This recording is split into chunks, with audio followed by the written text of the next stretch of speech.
एक माई रहती थी महाराष्ट्र में, विट्ठल भगवान के मंदिर से कुछ 100 किलोमीटर की दूरी पर।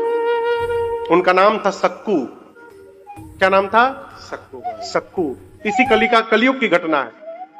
भगवान विट्ठल की भक्त थी सक्कू, और दैव संयोग कहिए उसको वैसा ही परिवार मिल गया। उसके सास ससुर और उसका पति मानिए राक्षस थे, राक्षस। इतना मारते थे उसको, इतना मारते थे सक्कू को, लेकिन उसने कभी भी भगवान से ये शिकायत नहीं की कि प्रभु आपने मुझे कैसे घर में भेज दिया। कहती थी मेरे किसी जन्म का परिणाम होगा कर्म का कि ऐसा घर मिला। भगवान का नाम जपती थी, मार खाती थी, सब काम करती थी। तो भगवान विट्ठल की साल में एक बार यात्रा निकलती है। महात्मा लोग पैदल जाते हैं सैकड़ों किलोमीटर उनका दर्शन करने के लिए। एक बार सक्कू जल का मटका लेके नदी में गई पानी भरने, तब तक महात्मा विट्ठल विट्ठल गाते जा रहे थे। अब सक्कू बाई सोची कि ऐसा अवसर अब जीवन में मिलेगा नहीं। ये लोग ठाकुर जी के पास जा रहे हैं, क्या पता कल जीवित रहूं कि ना रहूं, इतना मारा जा रहा है, क्यों ना इनके साथ चल पड़ूं, मैं भी प्रभु का दर्शन कर लूंगी। अब वो पानी का कलसा छोड़ करके अब महात्माओं के साथ वो भी नाचते हुए विट्ठल विट्ठल कहते जाने लगे। तब तक हर गांव में ना 2-3 खुराफाती लोग होते हैं, उनका काम है आग लगाना हर घर में। उसे 2 लोगों ने देख लिया सक्कू को जाते हुए, जाके उसकी सास ससुर से बोला कि तुम्हारी बहू तो गई, साधु हो गई विट्ठल भगवान के दर्शन के लिए पंढरपुर गई। अब तो सास ससुर दौड़े, उसका पति दौड़ा, पकड़ के उसको लाए, इतना मारे उसको, इतना मारे, उसका पति मार मार के उसका पांव तोड़ दिया। और इस पर भी मन नहीं भरा तो एक कमरे में ले जाकर खंभे से बांध दिया और गेट बंद कर दिया, कहा यही मर तू। पहली बार सक्कू ने कन्हैया से कहा प्रभु क्या मैंने इतने पाप किए हैं कि आज आपके दर्शन से भी मैं वंचित रह गई प्रभु। है ये कहानी नहीं है, ये सत्य घटना है, भक्तमाल की कथा है।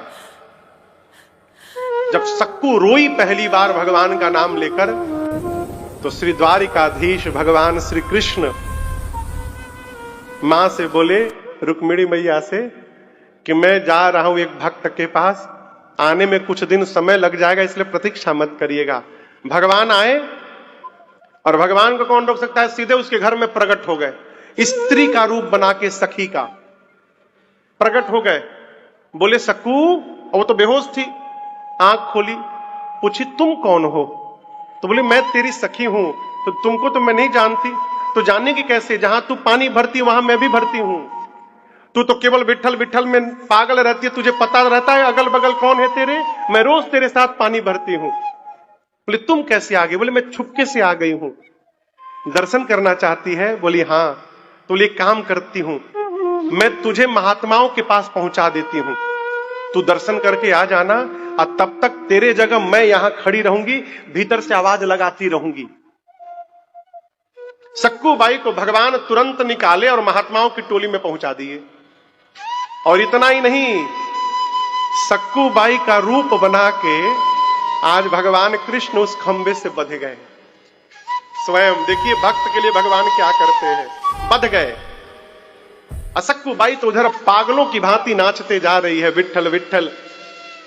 इधर 1-2 दिन बाद उसके पति को थोड़ी दया आई, गेट खोला तो सामने बधे तो भगवान थे, वो समझा कि मेरी पत्नी है, आकर बोला कि और जाएगी दर्शन करने विट्ठल का?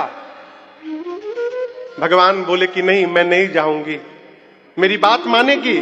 सब बात मानूंगी। तो वो जो बंधन था खोला, अब बोला जा मेरे लिए कुछ बना के ला।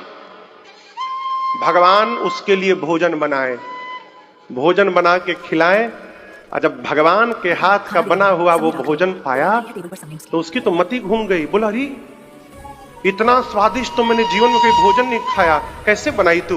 लगता है मार खाने के बाद स्वादिष्ट भोजन बनाती है तू।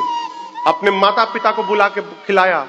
अब भगवान सक्कू का रूप धारण करके उसके सास ससुर उसके पति की सेवा करने लगे। सास ससुर सास की पांव दबाते थे, उसके पति का पांव भगवान दबाते थे। भोजन बनाते थे, सब काम करते थे घर का। इधर सक्कू पहुंची पंढरपुर विठल भगवान के आगे, दर्शन मिला, लगी नाचने, नाचते नाचते बोली प्रभु अब दोबारा मुझे उस घर में नहीं जाना है, मुझे अपने चरणों में विलीन करिए नाथ, मेरा प्राण निकल जाए। और उसकी अर्जी स्वीकार हो गई, नाचते नाचते मर गई वहीं पर। अब नियम है कि तीर्थ में किसी का प्राण यदि छूटेगा तो उसका अंतिम संस्कार तीर्थ में ही होता है। अब उसका घर का तो कोई है नहीं, उसका संस्कार कौन करे? तो उसके गांव के बगल के गांव के 4-5 लोग आए थे दर्शन के लिए। वो पहचान गए, अरे तो अमुक की बहू सक्कू है, मर गई, अब इसका क्या होगा? तो उन 5 लोगों ने मिलकर पंढरपुर में उसका दाह संस्कार कर दिया। और जब उसका दाह संस्कार हो गया तो रुक्मिणी मैया टेंशन में आ गई। क्यों? क्योंकि भगवान सक्कू बन के उसके घर में फंसे हैं। अब जब तक ये नहीं जाएगी भगवान कैसे आएंगे वहां से? तो रुक्मिणी मैया आ करके सक्कू की राख को जमा करके अब फिर से उसको जीवित करती हैं। जीवित करके बोली तेरी मनोकामना पूरी हो गई, अब तू जल्दी घर जा, प्रभु फंसे हुए हैं वहां पर। तो सक्कू बोली क्या वही गए हैं? मतलब मेरे स्वामी ही सक्कू बन के तुम्हारे घर में बैठे हैं। सक्कू दौड़ते हुए गई, इधर भगवान देखे कि आ रही है तो सास ससुर से बोले मैं पानी लेकर आती हूं। मटका लेकर कन्हैया गए नदी के किनारे और सक्कू से बोले जल्दी मटका पकड़ घर जा, मैं जा रहा हूं। भगवान द्वारिकापुरी गए, सक्कू आई घर में, सास ससुर को तो बदल चुके हैं, पूरा परिवार बदल चुका है, रहने लगी आनंद से। अब वो जो 5 गांव के बगल वाले दाह संस्कार किए थे वो सोचे कि चलकर उसके घर वालों को बता दिया जाए। है तो बड़े दुष्ट, वो कुछ करेंगे नहीं लेकिन बता देना फर्ज है। आए दरवाजे पर बैठे और आकर उसकी सास ससुर से बोले बहुत दुखद समाचार है। ससुर पूछा क्या हुआ? आपकी बहू मर गई, हम लोग उसका दाह संस्कार कर दिए। ससुर बोला भांग खा के आए हो क्या? मेरी बहू मर गई, मेरी बहू भीतर बैठी है। बोले कहां बैठी? हम जला कर आए हैं उसको। आवाज लगाए सक्कू, सक्कू भाई घर से बाहर निकली। वो 5 चिल्ला पड़े भूत। वो बोली मैं भूत नहीं हूं, और उसने पूरी कहानी सुनाई।